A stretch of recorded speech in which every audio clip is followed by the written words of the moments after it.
You are watching the Fayetteville Government Channel. Up next, full coverage of the latest City of Fayetteville Ward meeting. Ward meetings are held at various times by City Council members to interact with and receive feedback from the residents of their ward. All right. Well, I think we'll go ahead and get started. Thank you for coming to the Ward 4 and Friends meeting tonight, and this is June 25th. And so I've written the agenda and also guidelines up here, so I'll go over those real quickly, and then we'll go around and do introductions. So first we'll do introductions, and then Jeremy is here. He's going to talk about the rezoning project taking place on Weddington, so he'll share some, the introduction to that, and also just where we are in the status of that, and get your input on that project. Then we'll have other neighborhood topics, so not related to this topic, but in addition to that, if there are other things you'd like to talk about.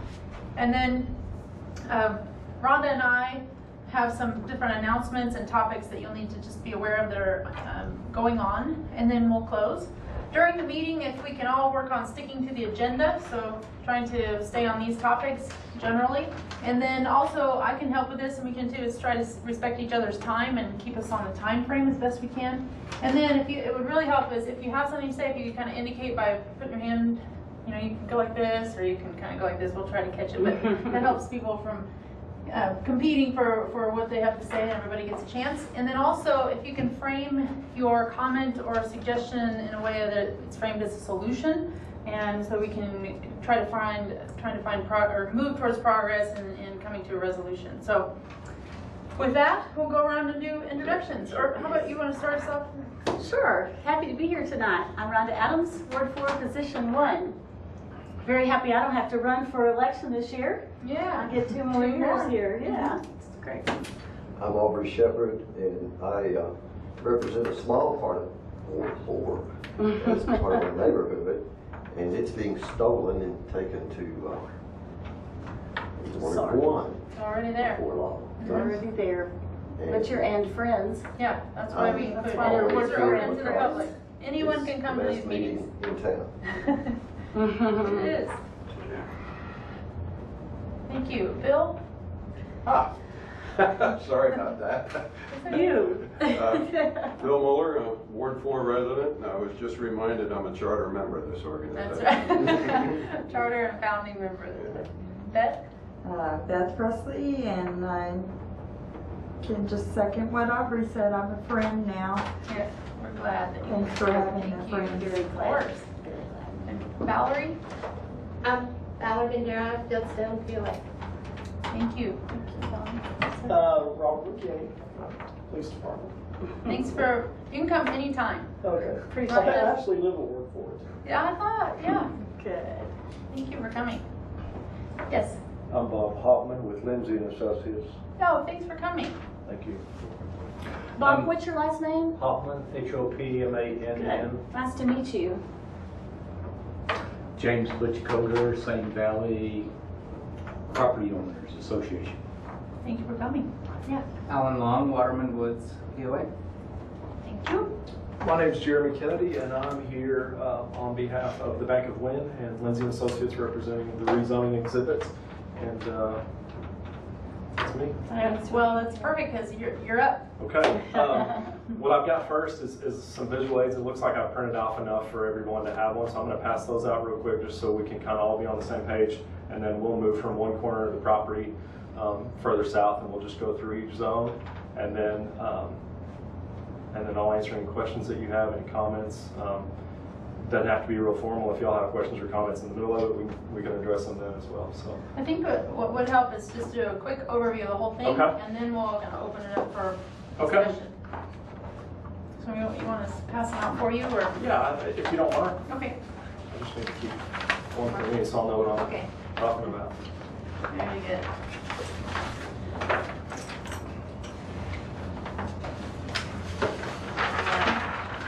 Okay, I think There it is for you.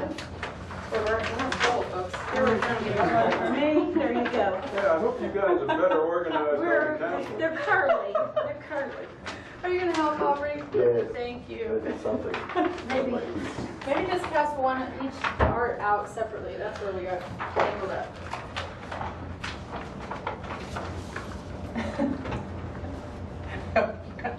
They're just really curly. Oh, that's funny. You all may know this as the former Woodstock development. I'm sure all of y'all were here for public comments on those. I think that came through in 2007. These guys have a big one. Okay.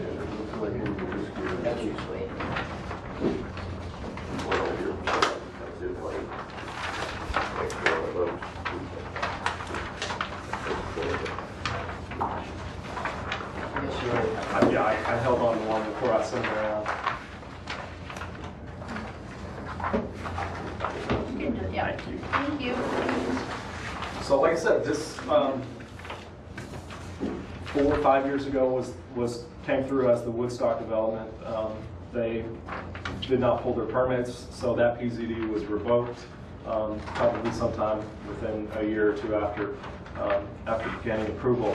Since that time, the ownership has gone back to the current owner, which was the lender, and it's just kind of in limbo now. It has no development rights whatsoever, so we took on the task of marketing the property for sale, and so our first goal there was to get some kind of zoning on it.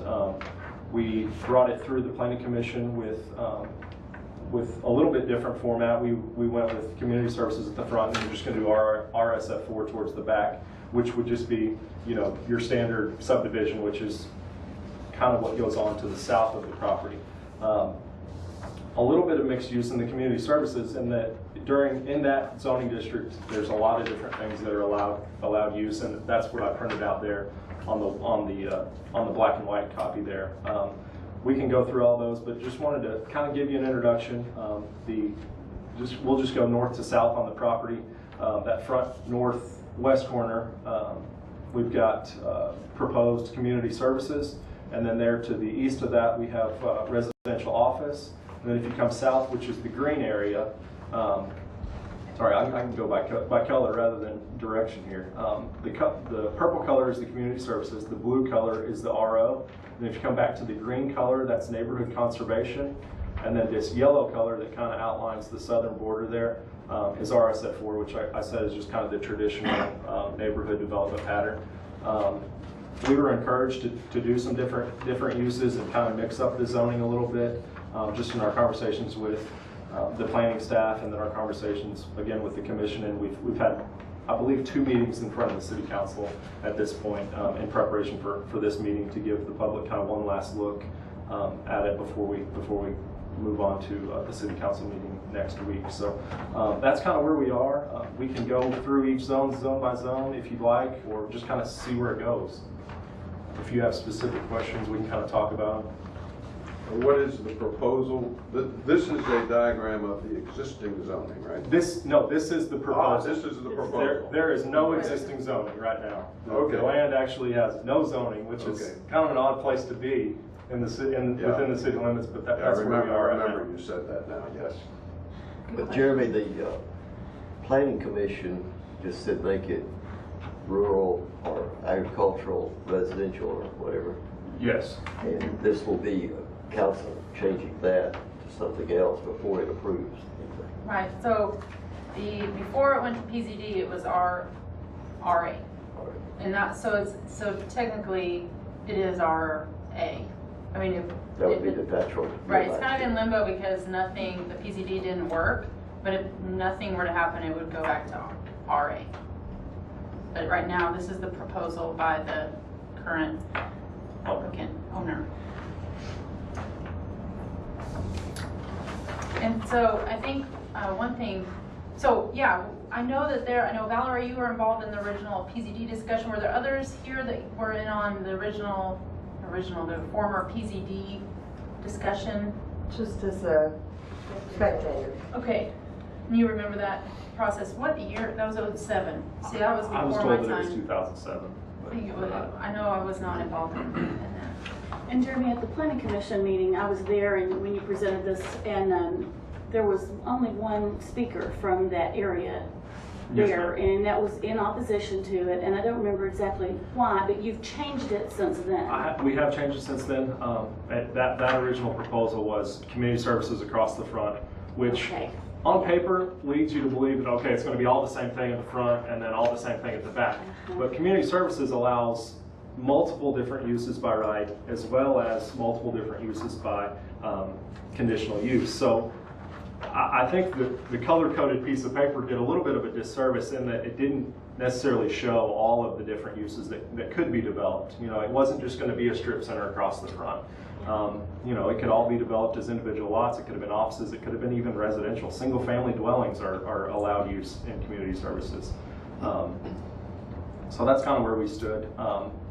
And I believe that they recommended just to go back to RA, just because they didn't have time to really go through this process, which is the process we've been through over the last couple of months. And this helps to look at all the possible uses, I think. Thank you for bringing this. I was just, I'll add that, and then I think Valerie has something. I just have questions, Yeah. really, actually.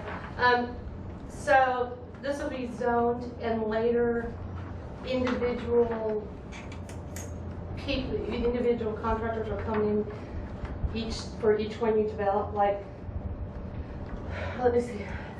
This is 3 acres, then they would come through and develop each office or whatever so you and me have several different developers developing that land. Yes, ma'am. All right. But that would come through a preliminary plat, a final plat, all of those things. So it wouldn't just be, we're going to take this 3 acres. Yeah. It would have to be split. You mentioned that we had gone through a number of meetings.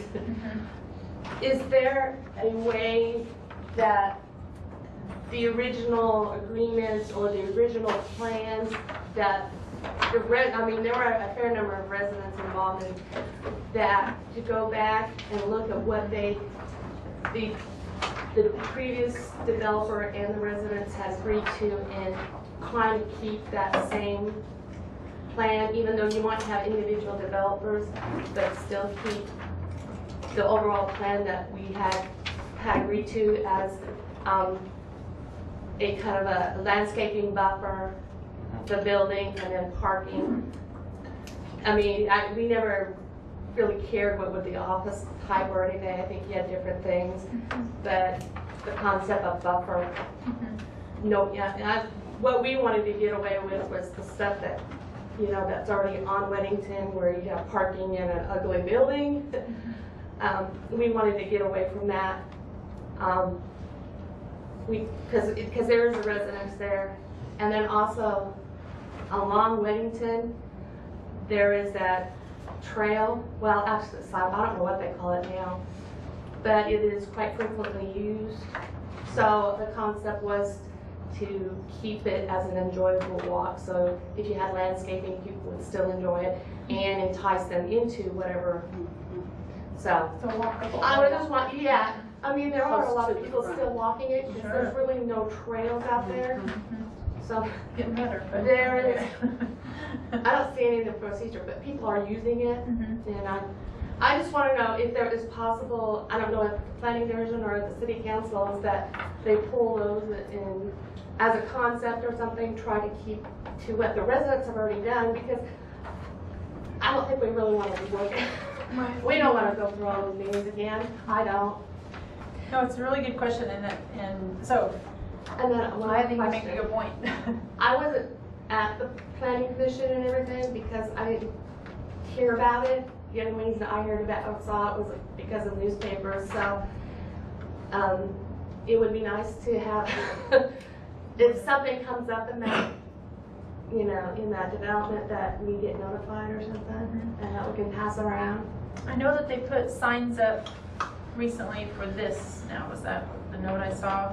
And then there are signs, you know, I They're didn't see going any. to So put if they're past Fieldstone, I don't see them. Okay. And then, I guess it depends on placement. okay, so you have 2 questions, and I'll I have have 3 questions. 3 questions. So Like communication. the The signs, and the The original meetings, the concept that we have. Yeah, and then signs. Yeah. Okay. And then, I just want to make sure, if I don't address them just right now, let me know, and then Miranda may have something to add on to this, so I think, I agree that that's a really good idea, and what we can do is look at the PZD and through Jeremy. The thing that we have to take into consideration is that with the zoning, that's all it is, unless there's a bill of assurance to hook to the zoning. And so I agree that we can do the best. So related to just zoning would be like some of the form-based zoning, which is community services and neighborhood conservation are two of the form-based code where there's smaller setbacks. So it creates more of a really a walkable street, so you feel like you can go in and out. And then really when it's just the zoning, these are all the things that they can go to. These are all the uses, and you understand that. I understand that. Not everybody. I don't see the problem with the zoning per se. It's just that when the developments come, Well, there that's are. what I'm worried about. One of the things the original people were worried about is having those ugly I agree. developments, and to remember if there is a resident buffer, some sort of buffer.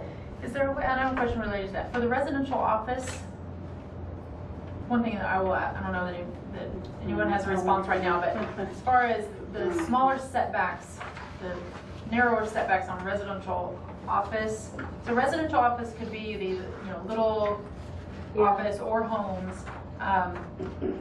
But again, this idea that right now you could build those with a parking lot way up in front with the building way back, and it doesn't feel good to walk in those kinds of areas. I would really like to keep the walkability. And people argue that I just watch them or dogs or riding or kids, and it would be really nice to keep it as an enjoyable, and it would entice more people to come into that development, particularly if you have an office or something like that. To make that section created as if it was a trail, as our trails are, as it is currently being used already. And you're talking, make sure I'm clear, you're talking about Weddington. Yeah, those two. They have those. They're sidewalks. Well, they're sidewalks. They're wide sidewalks. They're not the narrow ones. So, and they are being used. Oh yeah, I see people walking. Yeah, it's good. But yeah, I agree. And we have landscape requirements in the building process that would help with that. No, that's great. What are your thoughts on that? A lot of those issues would be worked out through the development code, through commercial design standards. I don't know what building specifically you're talking about that is unappealing, but it could have been born. It could have been. I said born. It could have been built prior to.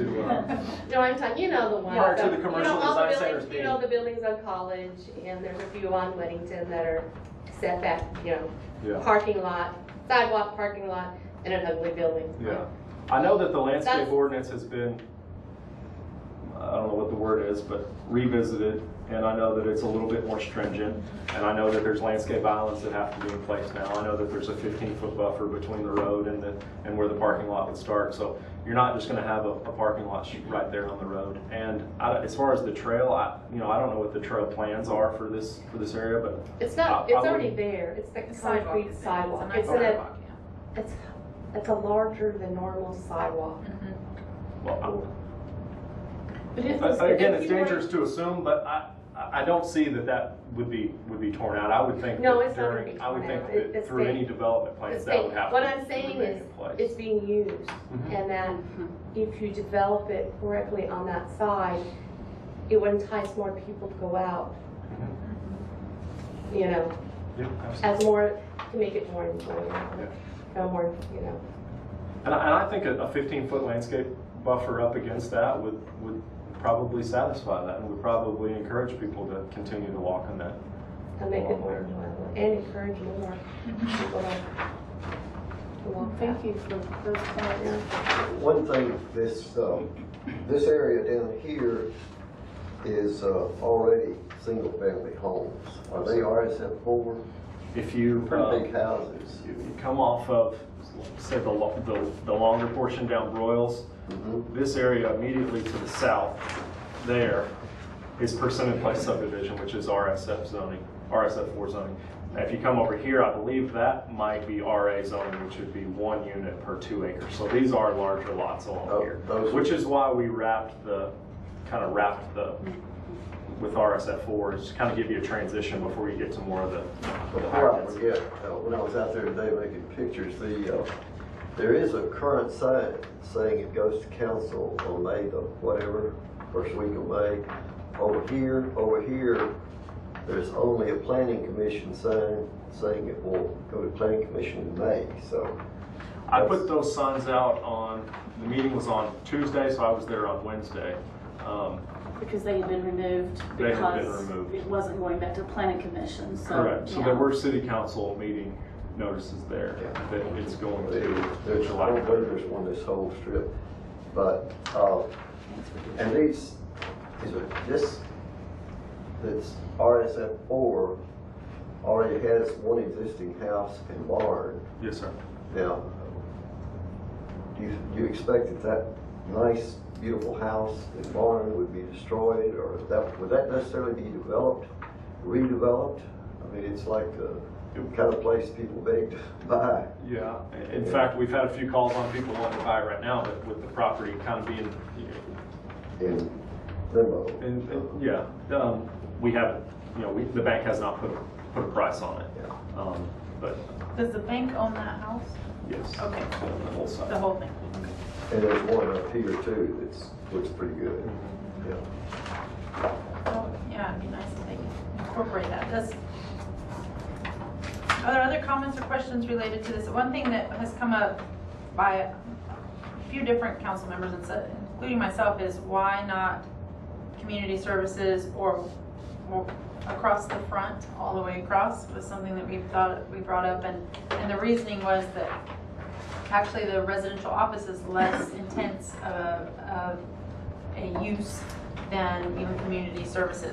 And community services is more the form-based, so again, you're going to be you're set closer up to the street, so you have the building closer and potentially parking behind or along the sides, but and then residential office can be offset more. It doesn't have to be, but it's one of the more it has setbacks that can be further back, but it allows for more either residential or combination of office, which Apartments also, right? yeah, it could be residential office, 2-family.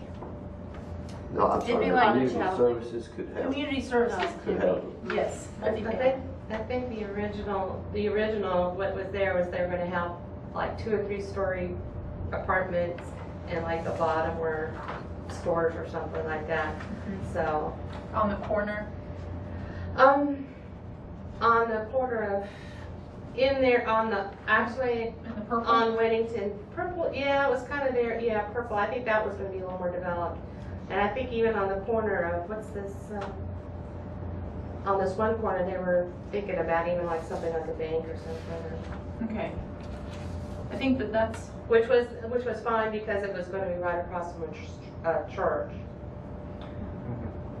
yeah, But it was gonna be residential office type. okay. So that's kind of in line with what the other. Yeah, it sort of was. I guess the other concern was that it was gonna be parking lot. You look across and you saw parking lot. Yeah. I agree with you on that. The form-based code I'm a big advocate for because of that, is that this idea that you build really, it seems like the other kind of development you're talking about where there's a lot of parking and then there's this building way back. It focuses on the cars and parking rather than the structure and the architecture, and then also with the buildings right here you feel like walking because it's like you're safe. Yeah. And so the form-based code lends to that. So that's one thing that I might ask is there a way to have the setbacks reduced here? Have residential office, but have as part of the, I don't know, and maybe that's a question for Jeremy, but something where we could have a closer setback here so it's more aligned with the form-based code here. Because I think that's the only, residential office to me sounds great there, but again, if we could have it squished up so that people feel like they're hugged in. Well, in the RO, you are allowed to go up to 15 feet, but if you Okay. want to put any parking between the building and the street, you have to set back 50 feet. And then that's when you get into Yeah, what you're that's talking what about I am. before. So, in theory, yeah, I would love everybody to develop at 15 feet, and, you know, we get the walkability, and, but RO just kind of gives a little bit more flexibility. Another thing we considered was neighborhood services, but that just doesn't allow the flexibility of uses. There's just a few uses, and so the idea of a bank would be out. Anything, I believe, any commercial use over 3,000 feet would be out. So that sounds like a lot, but really when you look at the size of, you know, banks and offices, they're all quite a bit larger than that. If everybody kind of thinks of the place where they work, it's probably quite a bit larger than 3,000 square feet. So that really limits what could have gone there. So we kind of got stuck there in that there's not a form-based zone that directly mirrors residential office. Okay. But it's still an option. I mean, Yeah. It's not totally off the table. Just because it goes RO doesn't mean nobody can build on the street or, you know, closer to the street. So. Other questions or comments? Yeah. So basically, y'all have the property, and I can understand being a developer that you need the flexibility to be able to sell the property, and I see it really being up to planning, to whoever buys the property, and I don't, you know, given the size of these, I don't see that it would really be feasible for a bunch of different developers to come in and buy small parcels and develop this. I mean, I could see, you know, somebody maybe buying the purple and somebody else buying the blue, but in most likelihood it's going to be probably one developer that buys, you know, the whole frontage, or, you know, somebody with deep pockets might buy the whole smear. So I can see that you need the flexibility in what you're asking for to make it appealing to be able to sell this property, especially in this day and time, you know, given the economy the way it is. So, I mean... So you think it's okay? Well, I think it's okay, and I think, I mean, isn't this what, you know, our planning commission, you know, is for, and that, you know, we the public come to the planning commission, and that's where we voice our concerns, and On the building development itself? right, and shouldn't we be asking this from the developer rather than the people selling the land? Well, they're proposing the zoning, and that's Right. an important that's land use decision. So the question is, does this group in this room and on television think that this is a good use of this land? These are all the uses that could go there. We have no other say in this. The only thing that we could say is, like I was saying, is they're talking with potentially having subject, and that would have to go with a bill of assurance, which probably, it's not going to be the case here. Probably those kinds of details would come at the building base, but there's completely valid to bring it up now and have that as part of the conversation. Be thinking about that and have your representatives hearing that now, because sometimes things come up quickly and people need to know that. So the big question right now is the land use. Are these appropriate land uses? So in this pink area, on that first page of the handout, these are all the types of things that could go in there. So, and some of them you might say yay, and some of them you're saying ugh, or maybe they're all okay. But the point is that it's unusual that a piece of land doesn't really have a current zoning. And that's why we're having this conversation. So it won't necessarily go back to planning commission unless we send it back. I mean, the council can vote on your proposal, or we can send it back to planning commission. So I think that's a part of the reason to have this public meeting and to get this out in Ward 4, and for you to go back and post the signs like you did, because once it left planning commission, then we still didn't have a zoning. We had a recommendation, but the city council has to vote on the zoning. And so if this is voted on, then all of those things in that list can be done by right. And we won't be going back to any further meetings to consider these things that have been suggested. Yeah. Yes, Valerie? I just make a comment. I don't see any problem with this community service, but since you've had so few people actually make the comment, there might be some opposition to that. It's hard to say. And it's hard to say when you just say it. I think the biggest problem we're going to have is traffic. The people are going to, complain about the traffic in that area. So I think if that's addressed, then it might be acceptable. But Okay. I didn't take time to, actually, I looked at the just general thing that wasn't as detailed as this online today, but I did not go and get the actual aerial photo. But my observation was from the highways that there is a certain amount of decent quality timber back through there, and probably a flow area of some kind that I didn't walk out there. It's a little hot to walk out on open prairie, and this is former prairie. It was probably used primarily as pasture land in the past. I wish the planning department would write prairie and not just pasture. I want you to remember what the reality, because there is a lot of milkweed growing out there and other prairie plants that you could actually identify without walking any distance. But that when you're making a plan like this, those areas that are properly protected would need to be shown in the process, so that you're not telling the developer he can absolutely do everything in the square to that standard. It should be saying, well, there should be some timber protected in here, and there should be a waterway and natural wetland portion. And you can do that in zoning. You can say this area is a green infrastructure area, or this is a natural conservation area, zoning. Now, we've done that. There's no streamside protection area in here, I don't think. We can check. It wouldn't be big enough flow. It'd No, be a short it's flow small. that wouldn't qualify for 100 acres. You can't be 100 acres downstream from that plot. It's pretty flat. Excuse me. Downstream. Owl Creek. Yeah, Owl Creek's back Right here. to the Thank, south. yeah, thank you. oh, Yes. now that you mentioned Elm Creek, I remember on the Parks and Recreation that they made a deal, instead of having parkland dedicated for that area, that they were going to instead deed it over to the Owl Creek area to make a trail. I don't know if that, since this whole thing fell through, I'm pretty sure that whole thing fell through, so I don't know. Has this been through the Parks and Recreation? I don't know. I don't think so. Have you guys been through Parks and Recreation? The Parks and No, I Recreation. think that only happens at the time of development. Okay. That's just not where we are right now. They look at projects.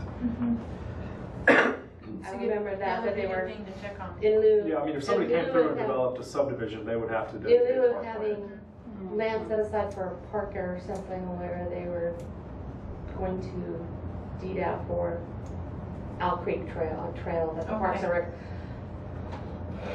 Okay, I'll You'll ask have about to that. ask Yeah, them about that.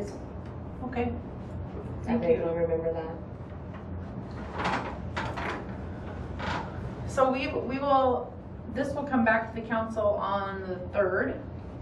And so one thing, we'll kind of feel it out, but it can either be voted on the 3rd, or it can be held on that reading. So one or the other. It is the Or third it could be, reading. yeah, it will either be, I guess, multiple things can happen. It could be voted on, it could be held, it could be sent to planning, it could be sent to ordinance review, it has different paths, but I think it sounds like from this group, I'm not hearing huge opposition to what's proposed. Maybe some details on where these are really important things, and I want to clarify when those topics can be addressed. I And know just that's when in it's the gonna be process. up to planning. Then if they go If through not now. planning, yeah, it'd be nice to be some sort of better notification so that we can, or if the developers actually came through and talked Okay. before they went to the planning, before if they came here or talked to the neighborhood before they went to the planning. If someone's, that's the thing, if someone's proposing a project and it follows everything to the code in community service, they can build it by right. Now for their building permits and this, they'll just do administrative work. So this is really the public meetings. That's the thing. I mean, that's really the important thing to realize is the zoning is a huge deal. You know, an important decision process. And that's why I wanted to hold it up for you. I think you've been very responsive in trying to listen to some of the comments that have been made. But I am bothered by the fact that we haven't sent it back to planning since a new design has been given to us. So I don't know what kind of, are you all in any kind of hurry? I'm not sure that matters in my decision, but Well, I am curious as to how you would speak to the timing of all of this. The timing is that, you know, obviously the sooner the better. Yeah.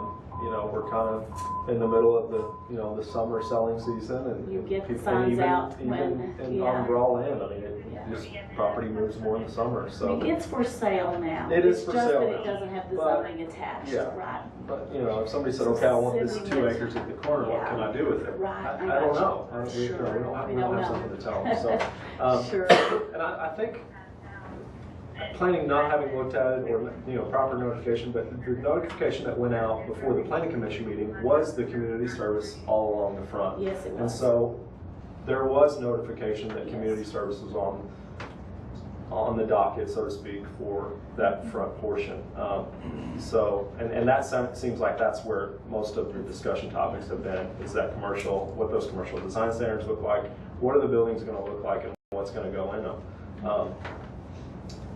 I think all of that kind of came out pretty early on, you know, and this is really the only corner right here, this 6-acre corner here, that's proposed as community services, which would be the administrative approval if everything fell in line. The slightest little thing that doesn't fall in line, well, then, you know, there's conditional use, there's variances and things like that would trigger a public meeting. So everything else would have to go through large-scale development, or it would have to go through a preliminary plat, final plan.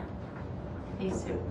Yeah, but you'd still have to plat that subdivision. Yeah, okay, that's So true. it's still gonna go through, yeah. It's not This is done. commercial, that's right, okay.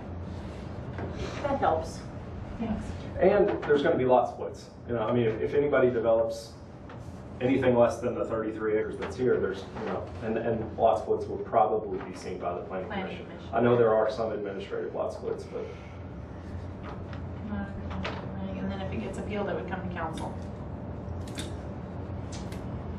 Okay, so I hope you'll plan to come if you're interested on the 3rd.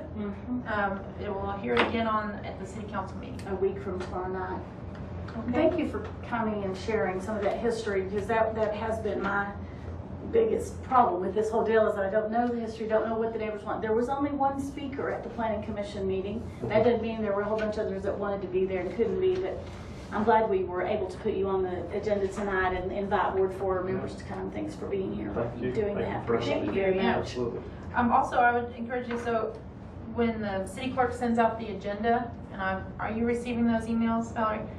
If you have a neighborhood listserv, you can forward that to, so that people know that this is on the agenda. Yeah, and anybody listening tonight who's not here can send letters to the city clerk's office that can be then sent to city council. So if somebody has some opinions about this that we need to hear, please email us and let us know about that. Do you want to talk about? Oh, so let's do a neighborhood topic. Other neighborhood topics that are of interest to you. And one thing I wanted to bring up is council of neighborhoods. We need more council of neighborhood participation. So please advocate for someone to attend and lead your neighborhood and staying informed and participating in council of neighborhoods. And that, by the way, meets this Thursday. Right, this And we would love, you know, Jeremy could present this, maybe not that much time, but when it presents here this Thursday night. Okay. I guess it may be in the room upstairs. It's in 326. Yeah, it may or may not be happening this Thursday, right? If we have 4 people and 3 of us have signed up, and I think there's a 4th then. Who's been involved for a year. Yeah, so it will happen. Okay, good to know. And so, please come and maybe share the same stuff and another chance to share with different people. Thank you. Want to say it again? When is it? Thursday, what's The 27th. 27th at? No. Yeah, this 28th. This Thursday at Right. 6 o'clock. June 28th. It's always the last Thursday of every month. Right. Okay. I was a part of Council of Neighborhoods for years, and it's how I just initially got involved in the community, and was a great place to begin to just learn about how the community works, how this community works. And so I really am, and I think, and many of you know, I'm not going to be on the council in the next term, and I'm thinking I think I'll get more involved in the Council of Neighborhoods and Ward 4. Ward 4 in the neighborhood. So somehow do that. So I think it's a valuable asset that we have. I remember during the ice storm, it was one of the only ways we had of reaching people through the neighborhood listservs that people had established through that community outreach. You'll probably remember that. It was like everything else had shut down, but Julie had everyone's emails from the neighborhood, and she just shot out emails to get notice to people. It was a really useful tool. So, Valerie. Is Julie still sending out those emails? Because I Yes. haven't gotten them for a long time. Okay, there's maybe something we need to check on. I remember getting them for a Yeah. while, and then they dropped, so I don't know. Okay, I know she still sends out She's still sending information. them out, okay. Do you want me to send her a note for you? Yeah, I'd like to be receiving them again. Okay, did you put your email on here? Make sure, if you'll get your email on here before you go, I'll give that to Julie. And another neighborhood topic, I don't think anyone from Salem Village is here, but we've been talking with the people in Salem Village for a long time about people cutting through their neighborhood to get from one side to the other and using their streets and going the wrong way on their one-way streets in Salem Village. So just today, Chris Brown Road, and they've got some pavement markers ordered, and we're working on that neighborhood issue. So that's just one kind of update for Ward 4. No one here from there is here tonight, but a good thing to know that I just got that at 4:53. So I was glad to see we've got something going that way. As the traffic gets heavier in Ward 4 west of 540, people trying to get to work and cutting through, sometimes that creates some problems that I know our police officers are aware of. You've probably been in that area some and seen that, the cutting through and then not navigating the right side of the street as they go through, and children walking through there. And also thank you for your work as police officers trying to help with that, and maybe these pavement markers will help some too. Yeah, good, thank you. Can you talk about, are there other neighborhood topics, or, sorry? I have one more sort of neighborhood. It's not really neighborhood as much as it is trails, but I could move to that. The Meadow Valley Trail that we now know the tunnels under we've all seen the tunnel, right? And so they're planning to open late July. I talked to Matt this afternoon, planning a ribbon cutting in August, so this is really good for Ward 4. So we'll get from Porter Road to the Shiloh Trail through that back way. The Shiloh Trail's already existing. Matt said that July 22nd was his proposed date, but we're just saying open late July and ribbon cutting in August of the Meadow Valley Trail in Ward 4. That's going to be very cool. And then just as an update on trails, and it's one of the things that people ask me a lot about, so I wanted to get hot off the press information. After they finish and get that Meadow Valley Trail opened in our ward, they'll go back and do some trail work using FEMA money on the Skull Creek Trail. So if you've been riding your bike or walking through there and you've seen some of the damage that was caused by the rains, FEMA has come through with some funding, and the trail work crew is going to go there. And then as soon as they get finished with there, which will be late August, September, they'll move back out to Lake Fayetteville. Someone just over the weekend asked me when the Lake Fayetteville Trail work will be continued. Exciting news there, Matt told me today, is that 4.5 acres were donated, and I hadn't heard that before, so that property there at the end of the trail in Lake Fayetteville. There's been 4.5 acres donated, which will allow the paved trail to continue. It's gonna make it possible for them not to construct any bridges in that area and to do some gravel across the pipes, which is gonna be very nice, I think, to kind of keep it flat and not have to spend a lot of money. They got an $80,000 grant to pay for this from the Arkansas State Highway and Transportation Funding. They applied for a grant through the Recreation Trails Program. So that's exciting that $80,000 will be spent on that. And I looked that up just to see, was Recreation Trails Program provides funding to construct and maintain recreational trails. And it's an 80-20 federal, non-federal grant program. So I think, shout out to our trails guys there and women that are trying to, JP, you may know something about this you want to add. I was happy to hear that. Yes, all of this is very good news and so forth, but I'm sitting here saying, for 6 years now, we've been saying, what about the Claver Creek Trail? Ours still has not been connected. We don't have any lights there. We don't have the additional bench. And we've been asking for like 6 years. And we hear about all this money coming in that's going to other parts of the trails, and that's fine. No. But I don't want people to forget the Claver Creek Trail, because we've been, it gets a lot of use there, and there was a lot of us that wanted to walk at night when it gets a little bit cooler, but it's so dark there that you can't. I've been on it a lot. I know what you mean. We need to push on that. But it's just like, it's only like a half a mile, so you have to walk back and forth, before you get your, all your miles It's in. a lovely half a mile. But if there's any way that y'all would say a word or Well, it keeps I don't being, know, 'cause that's I that have tunnel. been for quite some time. I think that tunnel, I'm hoping that the tunnel will be a floodgate. That's what I'm hoping, because Now, what tunnel are you the talking? tunnel that's going under Garland Okay. and will open up basically to the west side of town, the trail system. It gets us to the And Shiloh Trail, at least. It gets through there, but then we need, and he mentioned that, I Yeah, should we'll have have to go continued under- with Claver, It'll go hook into the trail, then along 540, and then you go under Mount Comfort, or excuse me, at Porter Road, you go under the interstate and then hook into that. And that's where, when we get that tunnel done, that's the grand opening, to me, we've been waiting and waiting on the east-west to finish. And then, so it's the tunnel under Garland, and then it's the hook in that goes, then allows you to go under the bridge at 540. That they'll widen it under that bridge so that you along, what is that road? That's Mount Comfort. That takes a permit, and And it he's takes still all working kinds on of- that. He's applied like 6 times, and I think this week he did another one, but there are some permit issues and all to get to the connection, and I know that they're very aware of it. I'm glad you mentioned it, because So that's what we've been what I've been advocating on since this is just getting hooked in, and that's been a huge process. And I completely agree that there's just a big need to make there are so many, because of the boom of development in Ward 4 during that, I guess, 3 to 4 year period, there are these little broken pieces of trail. And if there could be some initial investment to just connect all those things, it'd be a huge And trail so none of system this on money Ward and 4. funds that are coming in that we've been hearing about, none of that is available to extend.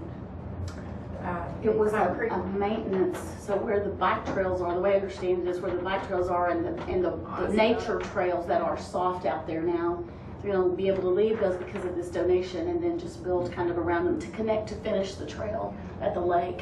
So it may be a little different request for grant for money, but it is something I'll check into. So what can we do as far as Applying for these grants?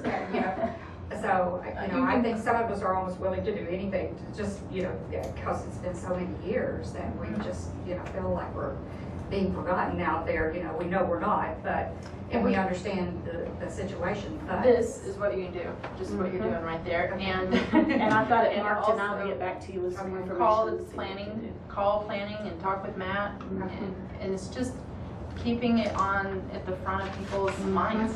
That's really all it is. Thank you. All right. Yeah, I suppose we've got a couple of minutes. Rocher Heights, the hilltop across from a high school, is being cleared for development. It was a high quality, high dry prairie. it had in places around, there would be some left, some very unusual native plants, for instance. 3 species of milkweed that don't grow down in the swamp or down in the lowland, plus about 4 species of Leatris, blazing star, and so forth, and just a lot of things that were wonderful. But there is an effort by the engineers who planned it to try to save parts of it and landscape with some of the same things if they Who are the survive. engineers? Do you know the engineering team? It's Craftontal. Yeah. And the young man, Stephen Bean, is the engineer that is one of the main guys, I think, over that. So he understands those things. So Well, we don't know how much will survive because moving plants and so forth is not easy. So you're hoping to see some survival. well, thank you for keeping But you can see it from the high school, up high, behind the high school development project. You can see the work going on up there with your binoculars or your zoom lens. But anyhow, it's a lot of trees are being lost, a lot of canopy there, and that's going to be true every project that comes along.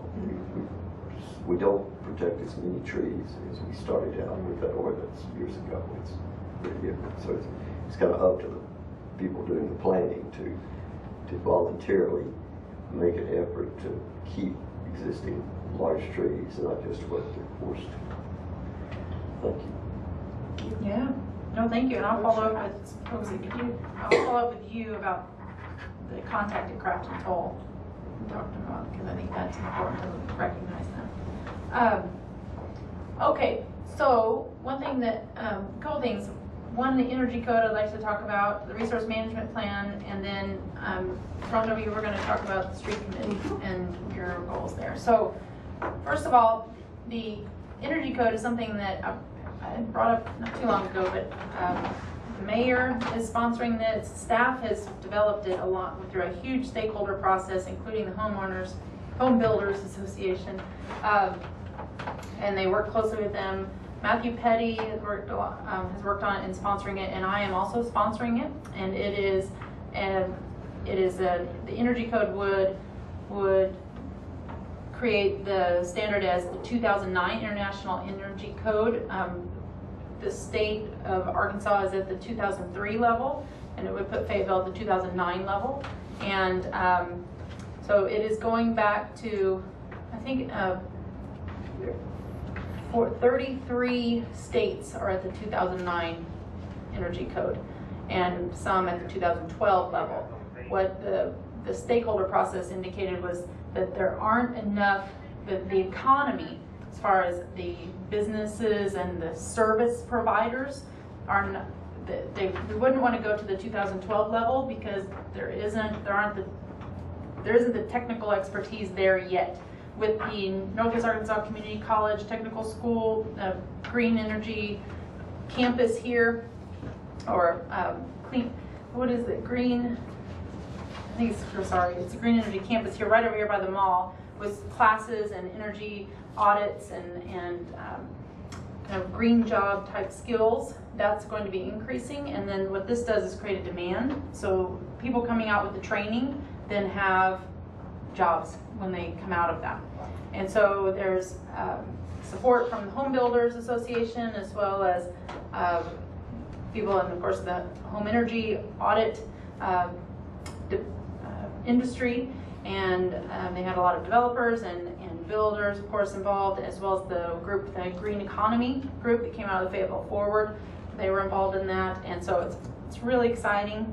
And so it's going to ordinance review this Thursday, and then we'll come back to council on Tuesday. So if you're interested in that, come and hear about it and read about it. You can read about it on accessfayetteville.org.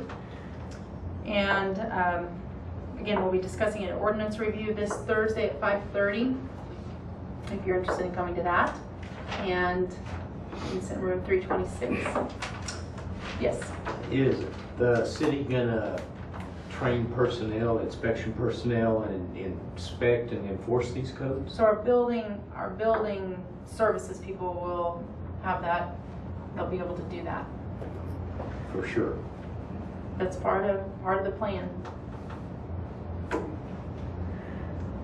Was there much pushback so far on that, or many They people went- were builders concerned they can't Well, meet it the was, standards these all the days? homework was done through months and months of just meetings and looking at the different language and how can it be feasible at this time period. Like I was mentioning, they didn't want to go to 2012. They did also, a couple different developers provided lots of data on the homes they were building, and so they did comparisons on energy audits and what they were able to make a difference on and based on price, and then being able to sell the house and how much money was saved over time for the consumer based on how much cost went into upgrading the home, and they showed the amount it would take to make that money back for the consumer. It was like $11 a month in the escrow would be the increase,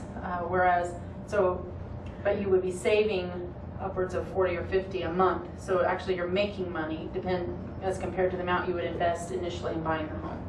So it's a return on the investment for the consumer.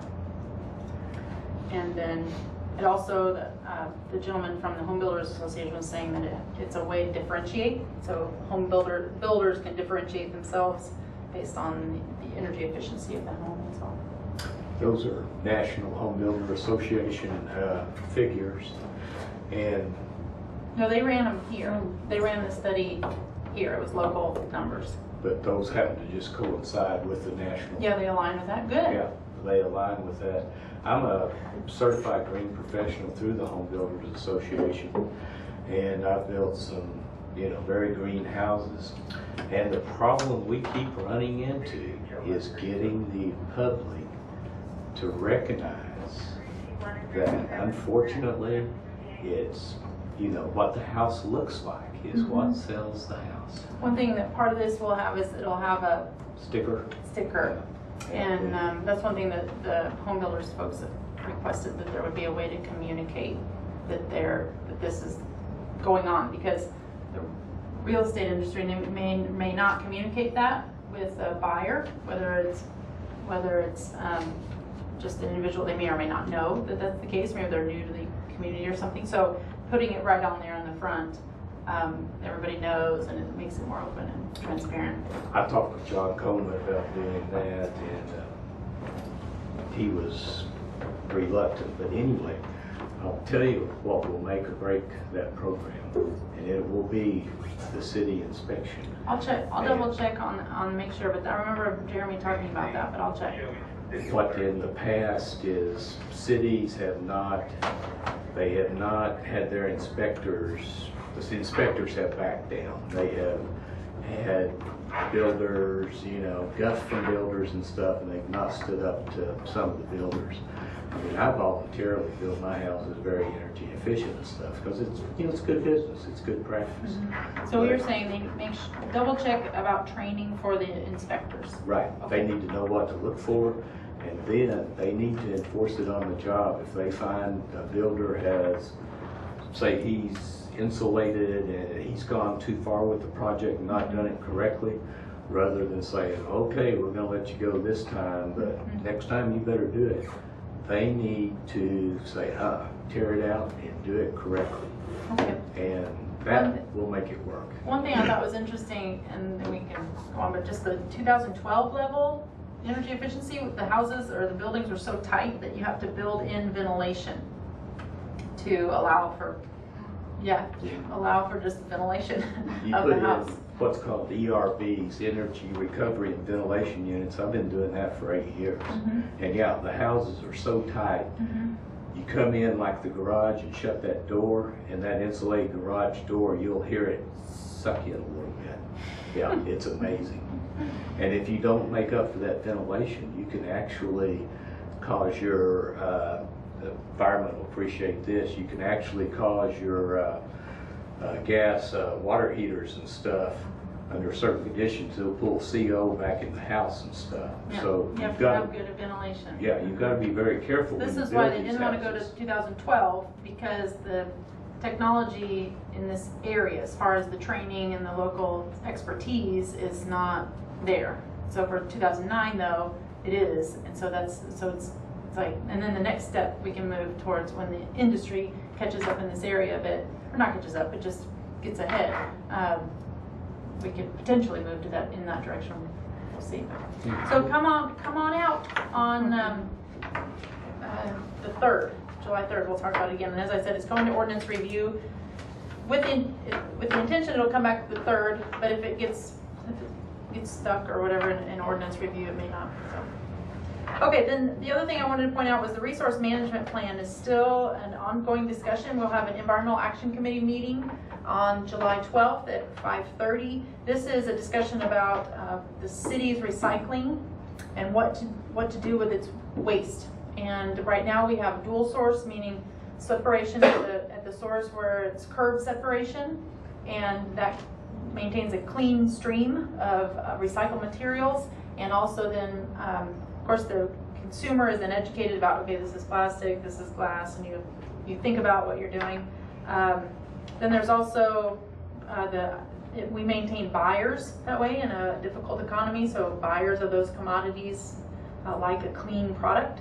So then there's the other one called single stream, excuse me, and in that one there are benefits because you can increase your diversion rate, but you also then lose the cleanliness of the source, and it's a less reliable source of product for recycling material buyers. And also it's very expensive to buy all new equipment. That would be all new trucks and all new containers and all new education for citizens about how to recycle. And so there are benefits and costs and pros and cons of both, and we are at a point where we're in need of increasing our diversion rate in order to do a better job of managing our waste in our community. So that's an important discussion because it can potentially we can make money, our community can make money on the waste. It doesn't have to be waste, it can be a resource, and that is the resource management plan. So what do we do with these resources? That's the big question. So an environmental action committee meeting at 5:30 on July 12th will be one of the meetings. We're going to have other meetings, but Where'd you say that was going to be? 111, right here. Oh, here, okay. All right. Street committee? Okay, street committee. I'm a member of the street committee. All the city council members are assigned to 2 committees each that we are voting members of, and I'm on the street committee, and we have 4 aldermen, 1 from each ward on that committee. And our code says that our purposes, there's an A and a B to the code. It says to examine, consider, and recommend changes, additions, or deletions to the master street plan. So we keep the master street plan in mind about all of our decisions, or we're recommending to the council. So we meet and review street changes and additions and deletions and issues, and then we make a recommendation on some of those issues onto the city council. And then B of that is that the street plans for new or enlarged collector and arterial streets are considered through there. But we do more than that. Those are just the things in the code. In addition to that, we look at sidewalk wish lists, so we talk with the transportation department, which once was the street department but is the transportation department these days, and look at sidewalk needs and try to help plan sidewalk construction as they relate to street construction and as new development is created. And now at a time when Sarah and I talked today, when we think about infill and new construction, it's a very important time for street committee to be looking and reviewing at all the things that are in place. So that's what we do, and Sarah just wanted me to talk a little bit about that and say that if you have, I like it when citizens contact me and let me know of things that I can then drive to or ask Terry Gully, our street transportation department superintendent, to go look at. And so keep us informed of street issues that you see and what we need, and as we look to the future, we need to really be thinking about this, and all of us who use the streets think about the sidewalks and the bike routes. And tomorrow night street committee will meet, and a member of the street committee.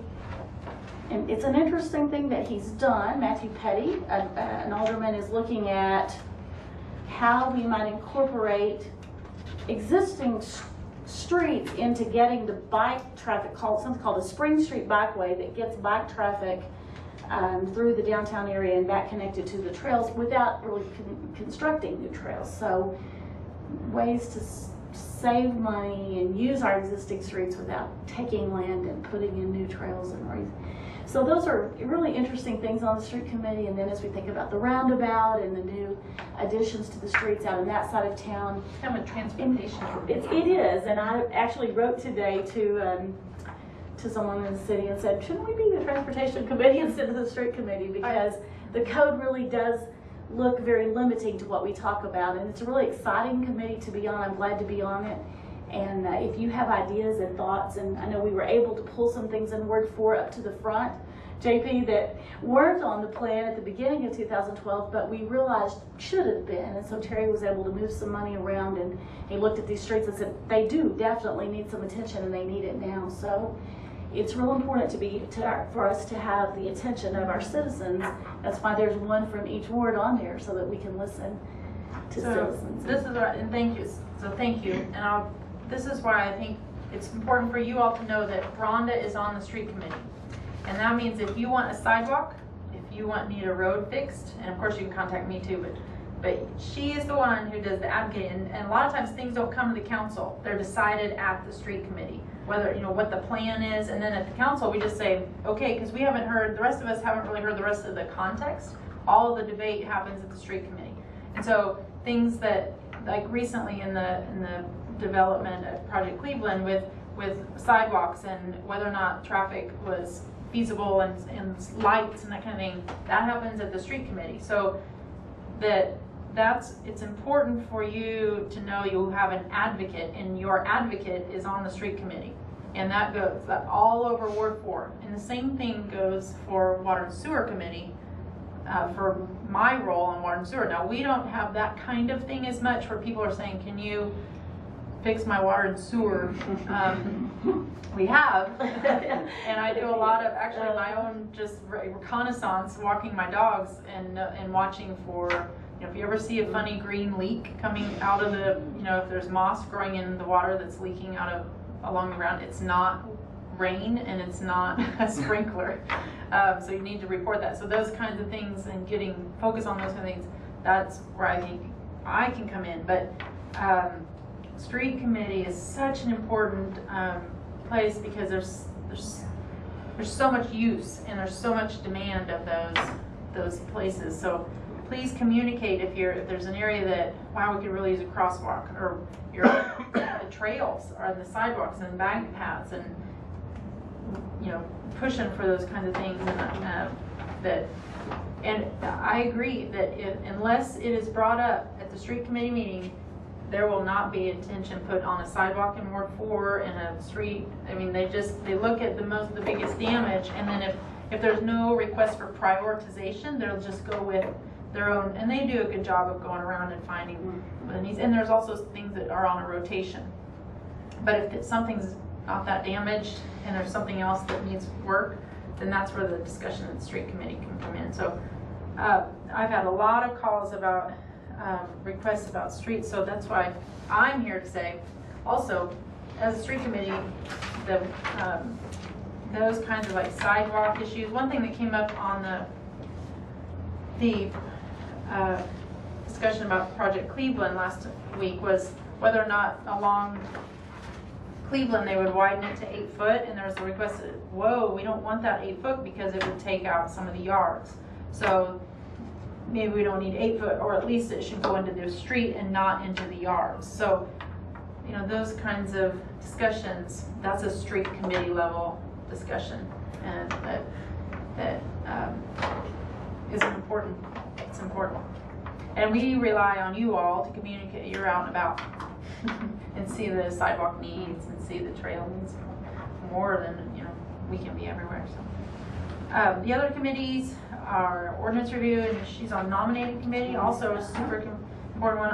Ordinance review is the one, like I mentioned, will review the ordinances and it's like looking at the legislation and wordsmithing, essentially. And nominating committee is where if you're going to be on a committee. We interview people. Yeah. Talk to them. That's a lot of work. You're on equipment. Oh, equipment committee. That's where, yeah, that is, if you're wondering about, you know, what you're seeing as far as the city equipment, that's, you can ask the equipment committee on questions about what the, you know, what the reasoning was, how was that decided, or how were the bids, so on. What other, is that it? Okay. That's it. Environmental Action Committee, that's another one. But yeah, those Animal four, where services, two yeah. are assigned to each, nominating, Assigned. street, equipment, and water and sewer. Yeah, those are the 4 requirements. All right. So thank you. Good. Thank you for telling about that role. Thank you. I hadn't really talked about that for a while. Any other questions or comments before we close tonight? I got a Yeah. comment for the street committee. Mm-hmm. I think the installation of that traffic light where the trail crosses North Street, fantastic thing. I drive that often enough that I've seen drivers nearly hit bicyclists who just shoot across without pushing the button and apparently without looking, or they wouldn't have done it. Exactly. So I've seen some near accidents there. And regularly people slowed down much more than they needed to slow down for that very slight speed table there, which Yeah. is to walk across. Now that the lights are in, traffic moves more quickly when the light is green, and I see the bicyclists and the pedestrians waiting for the red light. It's not perfect, and we're not in the high season for Right, traffic exactly. right now, but it sure does look like an improvement to me. I'd like to see those all along way and all the way out. I'm really glad you mentioned that. That was something we spent a lot of time on. Part of it came from citizen input. Part of it came from one in particular, Matthew, who uses the bike trails for his transportation. And I use them for fun all the time, very often. And yesterday it was very exciting to sit there. There were probably 12 or 15 of us that pulled up by the time the light changed and crossed together as a group. And it definitely feels safer than it used to, where you were trying to watch and hope. And so it's a very good example. And I talked to Matt Mihailovich today in the Trails about that. There's some pushback on anything good has some bad, right? And there are some citizens who are letting us know that, you know, 2 things are happening. One is that walkers and bikers are not waiting for the light to change. And I bet you have been sitting there because I've seen a police presence there often. So one is you got to be patient and wait on the thing to change until it's your turn, right? And then 2 is, do we have to wait that long? And so there are some citizens writing saying, can't you shorten the light so that by the time you push the button as a pedestrian or a bicycle rider, it happens faster.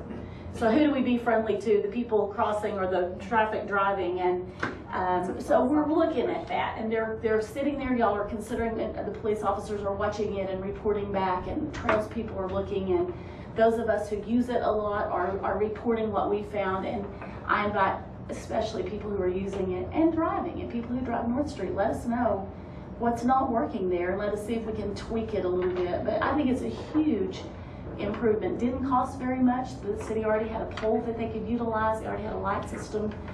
$1,500, and we probably saved some lives, I believe. And I would just like to add, I'm serious that we need something like that to connect the neighbors. It's on the south side of Weddington, you know, out by Harps and neighborhood market, so people can cross that Yes. runway, I call it. I think it's too much. So slowing people down so you can go back and forth. An additional light. So yeah, so people can cross out there. You're gonna get a lot of blowback. An additional, I know, we've heard both of that, Valerie. People who wanted it, then other people say, please don't do that to us. We're stopping enough, and Yeah, the traffic backs up with the lights that are there already. And I pull out at Harps all the time, and you just turn left is crazy. You're just taking your life in your hands. I swear the city has kickbacks on the police, or somebody has kickbacks on the wreckers and stuff. I mean, I know somebody's out there making a pile of money and getting kickbacks for making, you know, all those cutouts on Weddington. Who's doing that? Could be, I don't know. And one thing, I'm not on the animal committee, but I know a couple people are here, or you are, for one. Valerie, you're not on, you've been on parks a lot, haven't you? But yeah, so we've got a lot of citizen, JP and council and everybody's so excited to see people who participate. But on Wednesday at the Fayetteville Public Library, there's an animal extravaganza. And I told somebody I would report this tonight at Ward 4. Children invited 2 to 3. It's a good time to kick off a big push for pet rangers, food donations at the library on Wednesday afternoon from 2 to 3. So I think it's going to be Arkansas Game and Fish are going to have the mobile aquarium there, barnyard, buddies, petting zoo, and kids are just asked to bring canned food and bagged food for that. So that's an exciting thing to see the city do, help people out who need some help feeding their animals. Yes.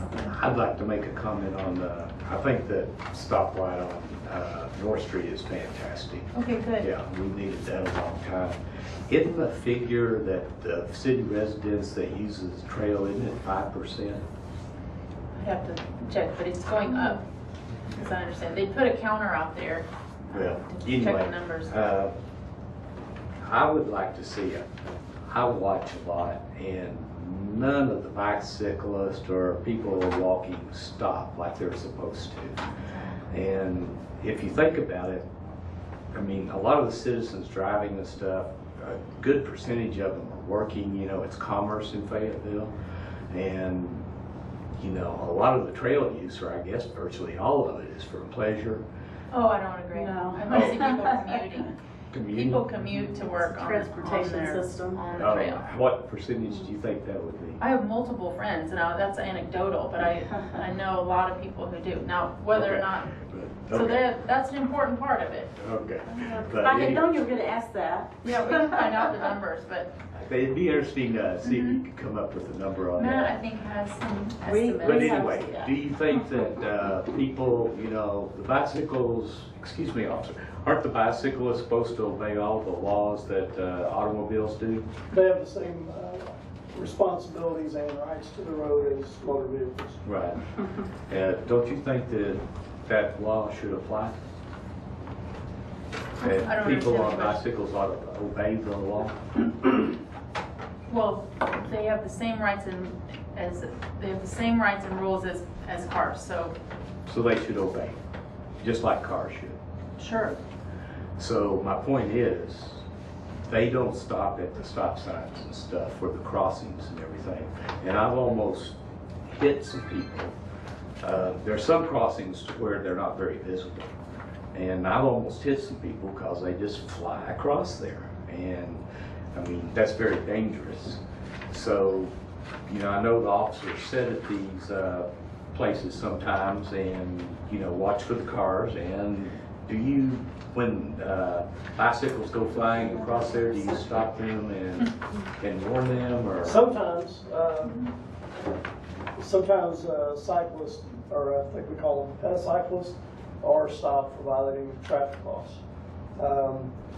With the new crossing and the new signals there on North Street at the trail crossing, you have to give people sort of a learning curve, give them a kind of a grace period to become accustomed to what the new rules are. And a lot of people they don't really know what they're supposed to do yet as a pedestrian or a petacyclist. The other day when we sat over there, we did see a lot of bicycles running their red light on the trail.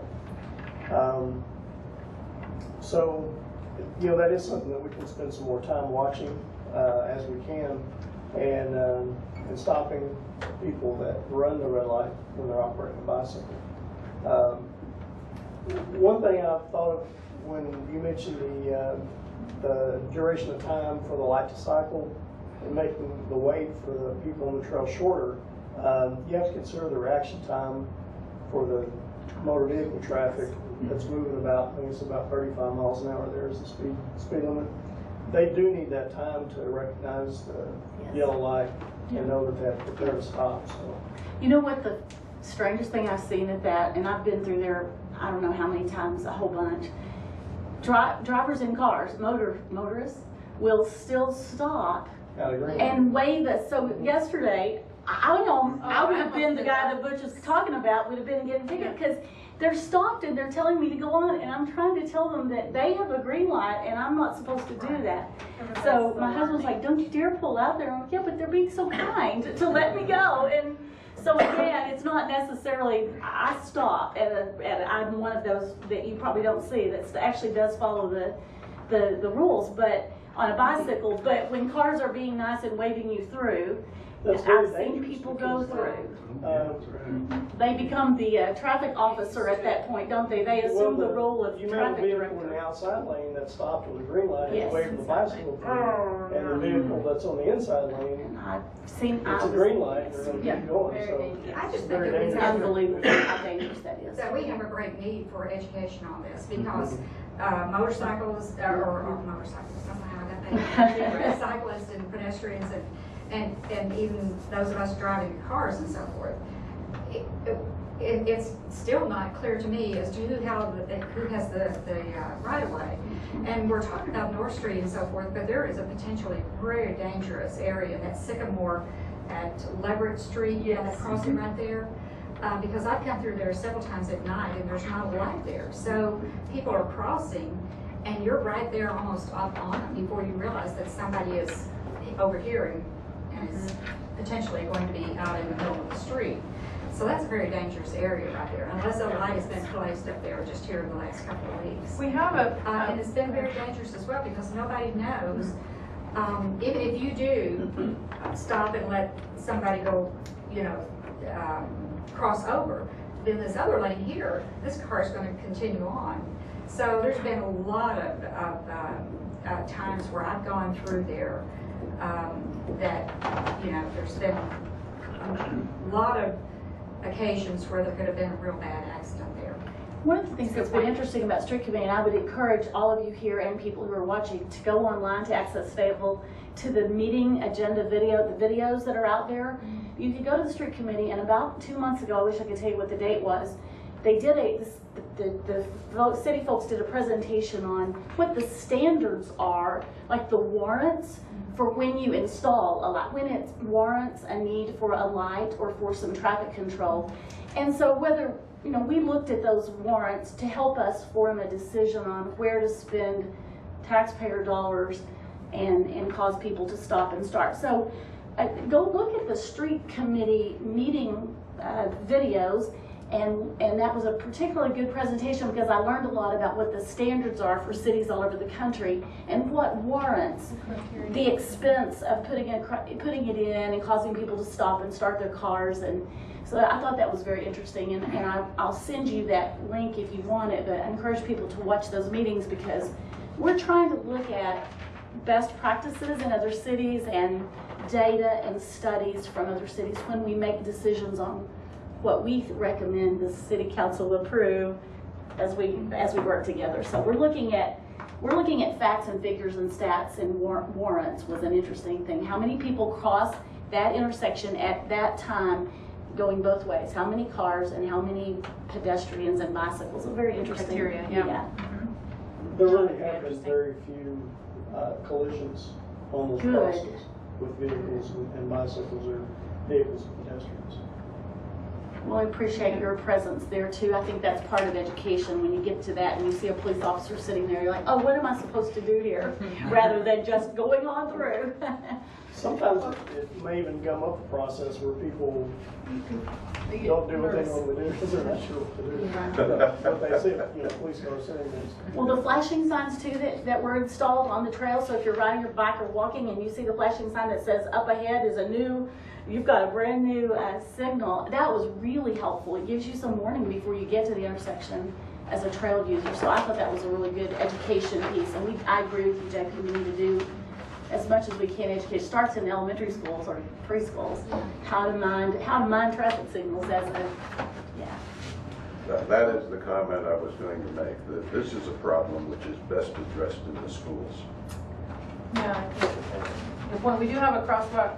Well, this community has a crosswalk awareness day, which I think has become a very useful tool, an awareness tool. And I know that the police department works closely on that. The university participates in that, and it's It's a really good idea. And certainly the city can also look at signage but again, if you have a request for some presence in a certain place, we can certainly put that in, and that helps a lot too. I think with that, I think we'll close. Are there any final comments or questions? Well, bicyclists get in the zone, Get just in the like Get in the drivers zone. do, Yeah. and they're physically involved, whether they're wearing earphones under their helmet or not, listening to music. A lot of people get tickets because they like the music, gets them jazzed up. You probably have to, I have my radio on too loud, and I've done it myself 40 years ago. Now I don't listen to radio much. Sure. Just one more comment. Oh, go ahead. But Margaret. anyway, when you're in On the that. zone, whether you're on the bike or whatever, You're you just in the want zone. to whiz on. I heard somebody told me the other day at one of those meetings, that, well, I don't want to ever stop on the bike. I want to keep riding. Yeah. But you've got to deal with the reality. And you walk across or jog across or whatever street, you get run over. Sure. Not much to protect you. There have been some Ward 4 citizens who have suggested to me, maybe into Sarah too, that we change our time from 7 to 6, that it would make it easier on some people to get here, and it might make it easier on some staff who have to come back or stay later at night. So it's one of the things we've been talking about. I'd just like to throw that out there and ask for you to give us some input on that. If 6 o'clock would be better for Ward 4 people who are not here, particularly if they would come over, or if 7's where we like it to be, just let us know. We're interested in getting the best available time. 6 is Charter. perfect. 6 6 is better for you. Charter members. Got a question. Okay. 6 is If I show up out there and park in one of the spaces, do I have to feed the meter at 5:45? no. 5:45. 5:45. Yes. They don't Oh, do at nickel. 6 it changes? We could do 6. That's a good point, Bill. Very good point. That's why I never go early to the 5:30 o'clock meeting. That's why you're always late. Always So you late. see. Yes. Push change. If you ride your bicycle, no. Still got a park. Okay, You it's an gotta important lock it up. factor. It's a very Check important on thing. that. We can Yeah, check let's on look that. at that. Okay. Thank you. Good point. So we'll keep it at 7 for the July meeting? Yeah, I'm and gonna it's do last this. Monday of July. Anyone have a calendar quick? They can look at It's what day that is. Last Monday of July. And we'll rock that night. Sarah, it's all yours. It is The 24th? The 30th? 20. 30th. Oh, July yeah, 30th. then. It's the 4th or the last? The last Monday of the month. So the 30th of July, for some reason I thought. Well, we'll see you the 30th of July, 7 p.m. No decisions were made on that, and actually I would hesitate to do that right now. Yeah, let's just put it out there for talk Yeah. and check into parking. Thank you, everyone. Thank you to our guests and presenters for Thank you. coming, and you're welcome to come every time. Please come. Thank you. Thank you, Fire Good Police. job, everybody. We're adjourned.